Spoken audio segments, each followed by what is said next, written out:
ഇന്ന് ഞാൻ എൻ്റെ നോമ്പ് തുറന്നത് എന്ന് പറഞ്ഞാൽ ഫുൾ ഫ്രൂട്ട്സ് മാത്രം കഴിച്ചിട്ടാണ്. ഒരു ചായയും ഇനി ഇന്ന് വേറൊന്നും കഴിക്കുന്നില്ല. അതെന്നെ മതി, ധാരാളമാണ്. എൻ്റെ വയറ് ഫുള്ളാണ്. ഇനിയിപ്പോൾ എന്ത് ചെയ്യും, എനിക്കിതവിടെ ഒരു ബിരിയാണി ഉണ്ട് ഇവിടെ. ഈ ബിരിയാണി ഞാൻ എന്ത് ചെയ്യും, ഒരു 11 മണിയാകുമ്പം കഴിക്കും.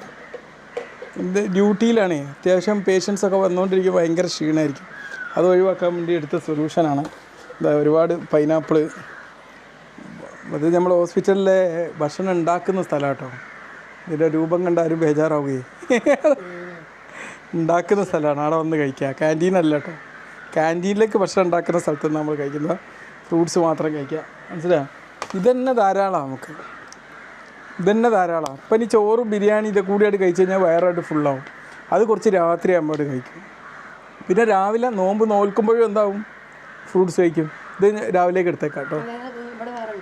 അത് വേണ്ട, രാവിലേക്ക് എടുത്തേക്കാം. ഒരു ചെറിയൊരു ഇതിലേ ഇതിൽ എടുത്താൽ മതി. അല്ല, അത് മതി, അത് മതി. അത് വേണ്ട, കലോറിയാണ്. കാരൊക്കെ കൂടുതൽ കഴിച്ചാൽ പ്രശ്നമാണ്. അപ്പോൾ ഓക്കെ, ഇങ്ങനെയും ഓപ്ഷൻ ഉണ്ട് നോമ്പ് തുറക്കാൻ.